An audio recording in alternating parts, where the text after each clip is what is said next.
थे जिससे हम यहाँ तक आप लोगों के बीच में चले आए। आप लोगों ने बड़े प्रेम से हमें बुलाया और जैसी भी है अपनी टूटी फूटी वाणी के द्वारा आप लोगों की सेवा करेंगे। और भक्तों, प्राणी के जब पूर्व जन्मों के पाप नष्ट होते हैं और पुण्य उदय होते हैं, तब ऐसी कथाएं कराने और करने का अवसर प्राप्त होता है। वास्तविक ही हम सब लोगों के बड़े कोई पुण्य है जो ये श्रीमद् भागवत श्रवण करने को मिल रही है। और ये कलयुग में साक्षात कृष्ण है।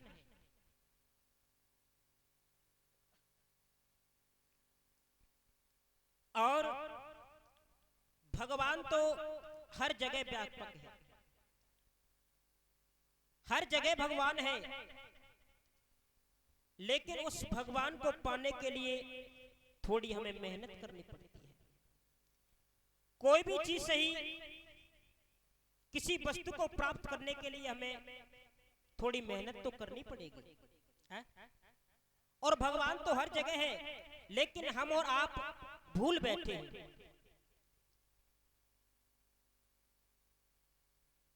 बहुत से लोगों को मैंने कहते हुए देखा है कि भगवान कहाँ है? भगवान तो कहीं भी नहीं है, किसी ने देखा है? भक्तों, भगवान हर जगह हुआ करते हैं, हर जगह भगवान है, लेकिन वो तैरते तैरते भी डूब गए जिन्हें खुद पर गुमान था। वो तैरते तैरते भी डूब गए जिन्हें खुद पर गुमान था। वो तैरते तैरते भी डूब गए जिन पर तू मेहरबान था। जिस पर भगवान की कृपा हो जाए वो कभी डूब नहीं सकता, और जिस पर भगवान की कृपा ना हो वो कभी पार पर आ नहीं सकता। ये सब परमात्मा की ही देन है जो हम सब लोग आज श्रीमद् भागवत श्रवण करने के लिए एकत्रित हुए।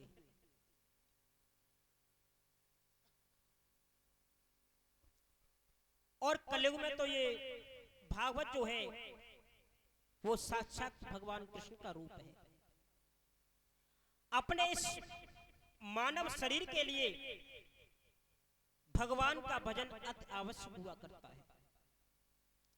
जिस तरह से अपने पेट को भोजन की आवश्यकता होती है, बिन पानी भोजन बिना उदर मचावे कांत, बिन भजन सत्संग के मिले न मन को शांति। जिस तरह से अपने शरीर को, अपने पेट को भोजन की आवश्यकता होती है, उसी तरह से अपने मन को शुद्ध करने के लिए परमात्मा के भजन की आवश्यकता होती है।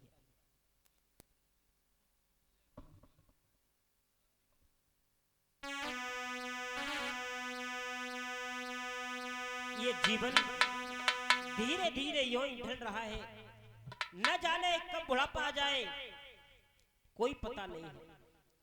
और वक्तों, एक मृत्यु और बुढ़ापा ये तो बिना कहे आ जाते हैं।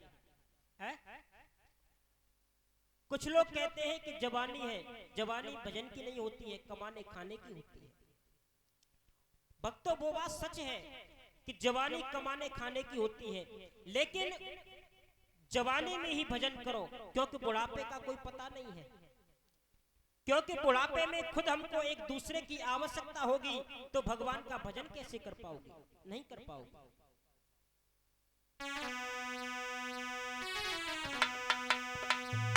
अरे आएगा बुढ़ापो न जानी रे, धोखा दे गई जवानी।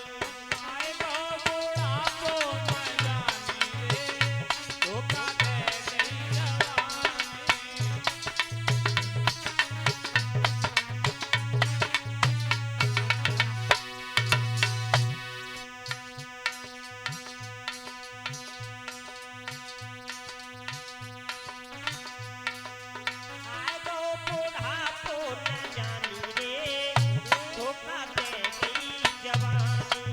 आए तो बुढ़ापो न जानी रे, धोखा दे गई जवानी।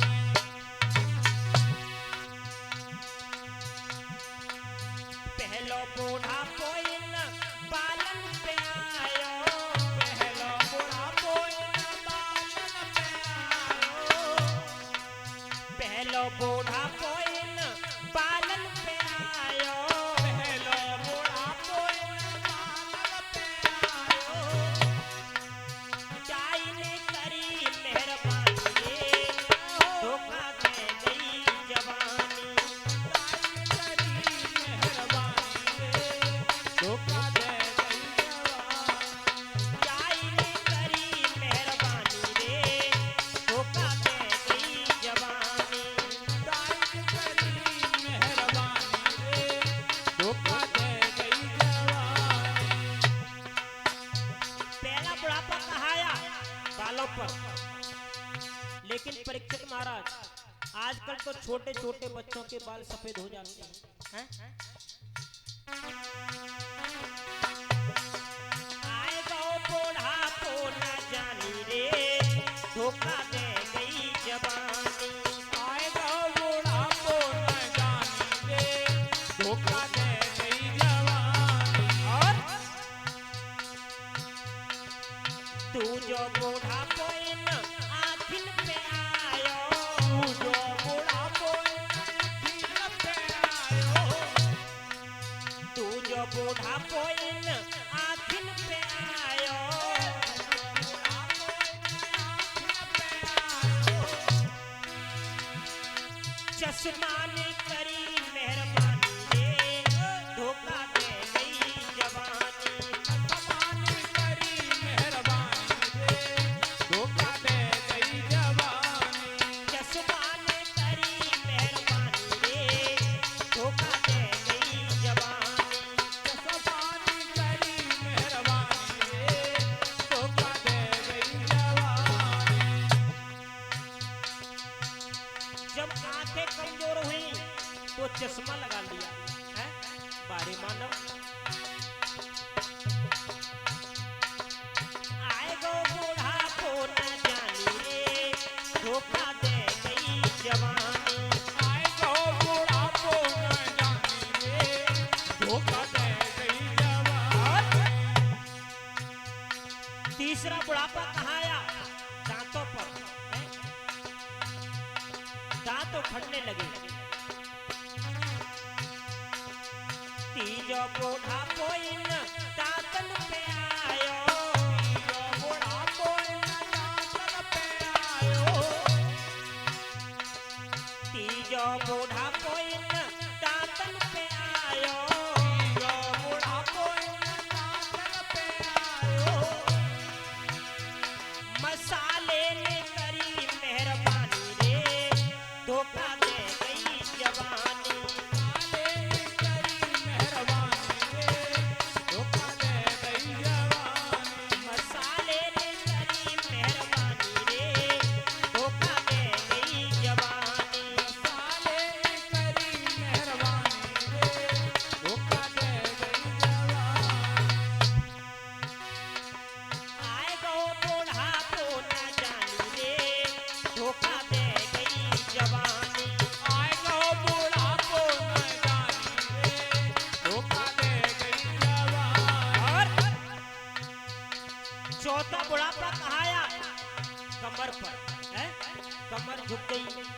सहारा किसका लिया? लाठी का, है? चौथा बुढ़ापो इस कमर पे आयो,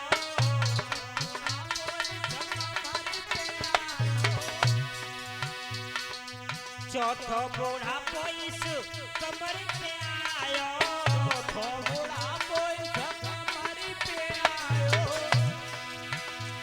अरे लाठी ने करी मेहरबानी रे, धोखा दे गई जवानी।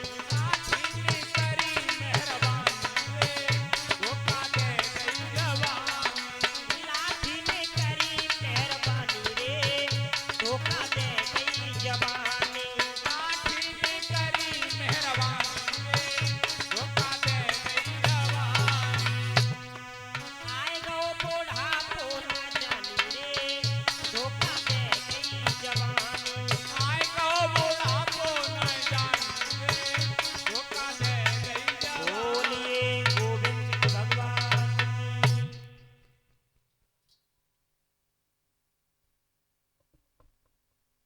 बात है भैया, जयकारा क्यों नहीं बोल रहे हो आप लोग?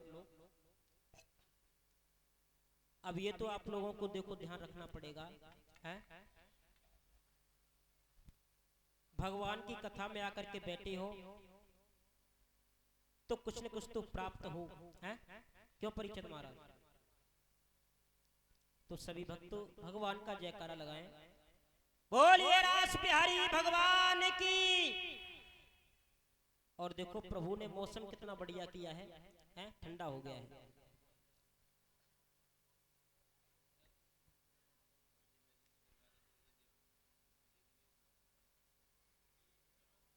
तो सभी भक्तों भारी से भारी संख्या में और भगवान की कथा श्रवण करने के लिए आए।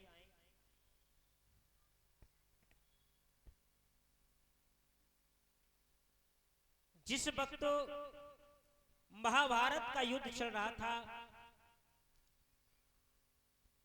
और भक्तों एक बात का ध्यान रखना, ये महाभारत का युद्ध धर्म और अधर्म की लड़ाई थी। पांडव जो थे वो धर्म पर चलने वाले थे और कौरव अधर्म पर थे। और भक्तों ध्यान रखना, परमात्मा भी उसका ही साथ देता है जो धर्म के रास्ते पर चलता है?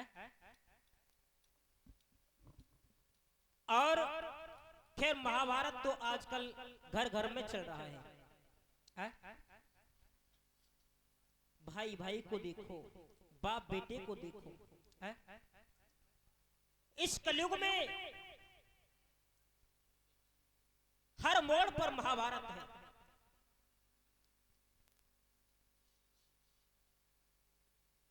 और एक बात का ध्यान रखना भक्तों, ये जुबान जो है वो न जाने क्या से क्या करा देती है। इस जुबान से आप जितना मीठा बोलोगे, जितना मीठा बोलोगे, उतना ही ये संसार के लोग आपकी तरफ खींचे चले आए। इस बाड़ी में रस होना चाहिए, है? और मधुरता होनी चाहिए, क्योंकि इस बोली के पीछे न जाने क्या से क्या हो जाता है। लगा सको तो बाग लगाओ, पर आग लगाना ना सीखो। मिटा सको तो अभिमान मिटाओ, पर मान मिटाना ना सीखो। कमा सको तो धर्म कमाओ, पर पाप कमाना ना सीखो। है? जितना भी कर सको इन हाथों से सत्कर्म करो, इस जवान से अच्छा बोलो।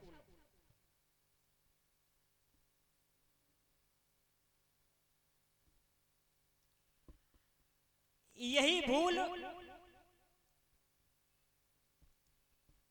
द्रौपदी से भी हुई थी, जिसके पीछे महाभारत का युद्ध हुआ था। तुलसी मीठे बचन से सुख उपजे चहु और, वशीकरण एक मंत्र है तुम तज दो बचन कठोर। उस द्रौपदी ने दुर्योधन से कहा था कि अंधों के अंधा होते हैं। जब दुर्योधन का पैर फिसल गया, जहां जल था वहां थल समझ लिया, दुर्योधन गिर गया। पांचाली हंसने लगी। उस वक्त पांचाली ने एक शब्द कहा था, क्या अंधों के अंधे ही हुए है? दिखाई नहीं देता। बस यही बात दुर्योधन को बहुत बुरी लग गई है?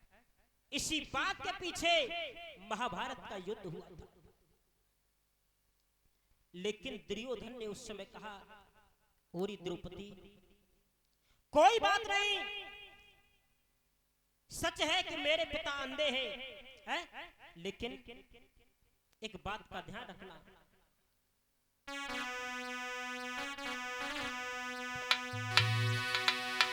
दुर्योधन बोला है, हे पंचाली, अब तेरी हंसी मिटाना ही है आठों पहरे काम मेरा। तो इस सभा में नंगी नहीं करो तो दुर्योधन नहीं नाम मेरा।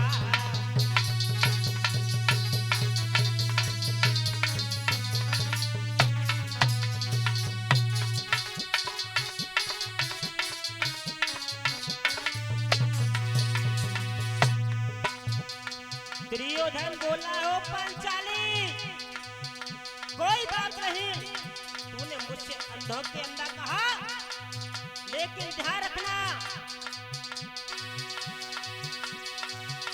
अब तेरी हंसी मिटाना ही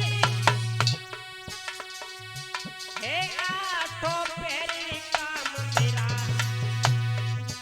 तो इस सभा में नंगी नाई करो तो दुर्योधन नहीं नाम मेरा।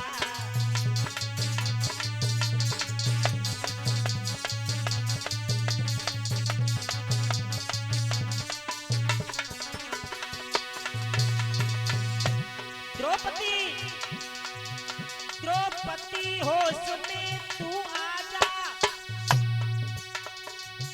अब शीघ्र पद वो आएगा, ये रंग भंग हो जाएगा, ये हंसना तुझे रुलाएगा।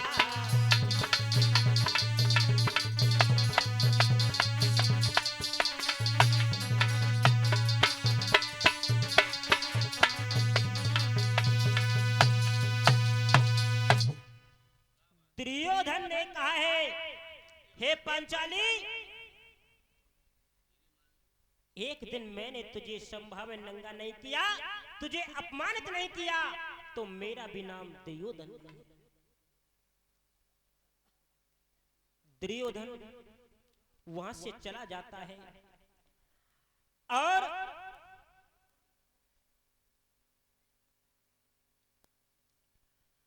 महलों में पहुंचा।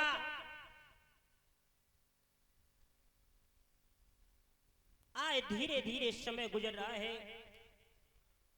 दुर्योधन बड़ा ही चिंतित होने लगा और